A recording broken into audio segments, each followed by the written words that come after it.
हम अगर भगवान को मंदिर के अलावा सबसे ज़्यादा कहीं बुलाते हैं तो वो है हॉस्पिटल में, कि वहीं पे ही लोगों को नया जीवन दान मिलता है। पर क्या होगा अगर हॉस्पिटल में ही आपका मौत हो जाए?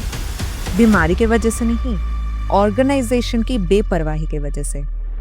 हेलो फ्रेंड्स, मैं हूँ माही और आज हम अनकवर करेंगे क्यों हॉस्पिटल में आग लगने का इतना केसेस आ रहा है, आईसीयू में ही सबसे ज़्यादा क्यों आग लगता है और इस सब का क्या सज़ा है। जैसे कि हमें पता है, हॉस्पिटल में बहुत सारा electronic machines, oxygen suppliers, flammable medical materials होता है and the most dangerous place in hospital during fire is ICU. ICU के most of the patients oxygen लेने के लिए वेंटिलेटर्स या तो ऑक्सीजन मास्क पे डिपेंड।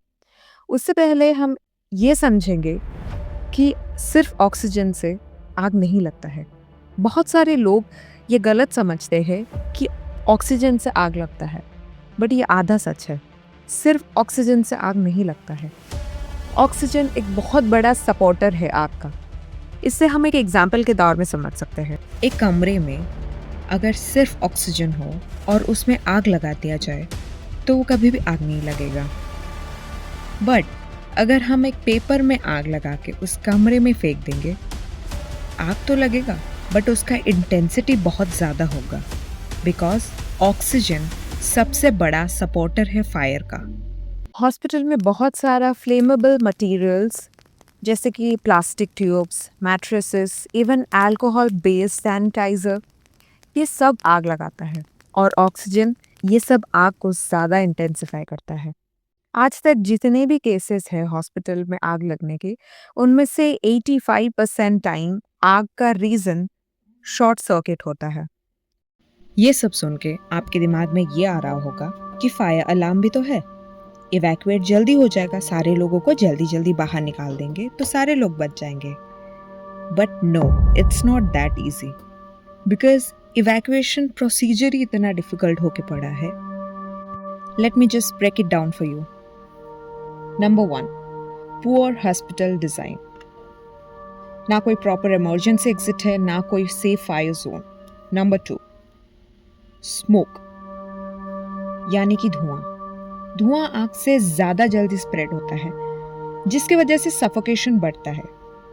बहुत लोग सफोकेशन की वजह से ही बेहोश हो जाते हैं और भाग नहीं पाते हैं। Number 3, life support dependency. बहुत लोग वेंटिलेटर पे अनकॉन्शियस होते हैं, जिनमें मल्टीपल मशीन्स लगे होते हैं, और इस वजह से इवैक्यूएशन प्रोसेस और भी ज्यादा स्लो हो जाता है। Last and the main point, hospital staffs are not well trained. जितने भी फायर ड्रिल्स होते हैं, लोग उसको इग्नोर करते हैं, एंड रिजल्ट, जब सच में ऐसा कोई हादसा होता है, लोगों को पता ही नहीं है कि एग्जैक्टली करना क्या है। एक सर्वे के हिसाब से 72% of health care workers didn't know the emergency contact number अगर आग लग जाए तो। एंड अगर फायर ड्रिल होता भी है तो उसमें सिर्फ 78% लोग ही अटेंड करते हैं और बाकियों का कुछ पता नहीं।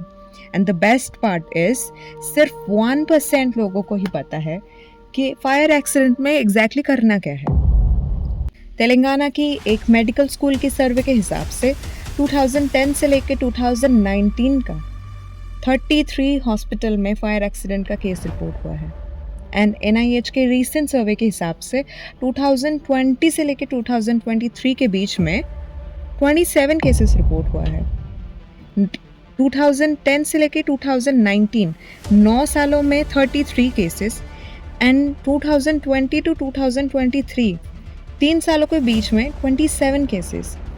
ये सब तो कुछ भी नहीं, लास्ट 6 मंथ के अंदर ही 4 जगहों पे आग लगी है। उनमें से एक अभी कुछ दिन पहले ही उड़ीसा के SCB मेडिकल हॉस्पिटल में आग लगी है, जिसमें 10 से 12 लोगों की जान चली गई। इसको ठीक करने के लिए क्या किया जा सकता है? क्या फायर रेजिस्टेंस मटेरियल लगाया जा सकता है? हॉस्पिटल मैनेजमेंट और ज़्यादा अच्छा हो सकता है? इंफ्रास्ट्रक्चर और ज़्यादा अच्छा होना चाहिए? ये सब तो होगा ही, but the main point is awareness. US में सबसे ज़्यादा फायर एक्सीडेंट केसेस है, लेकिन हॉस्पिटल में बहुत कम आग लगता है और उनका डेथ रेट भी उससे कम है। बिकॉज हमारे यहाँ पे लोगों का जान का कोई वैल्यू ही नहीं है। जो लोग मर जाते हैं उनको कुछ पैसे दे देते हैं। क्या हर बार सिर्फ शॉर्ट सर्किट ही होता है? क्या कोई हॉस्पिटल स्टाफ की गलती नहीं है जिसका मेंटेनेंस का काम था? क्या कोई मैनेजमेंट की गलती नहीं थी? अगर गलती है भी तो क्या उसके लिए सजा मिलता है? इसका जवाब है नहीं। डर हमारे कदम को सही जगह पे रखता है। जब सजा से किसी को डर ही नहीं लगता है तो ऐसे ही बेपरवाही से लोगों का जान जाती रहेगी।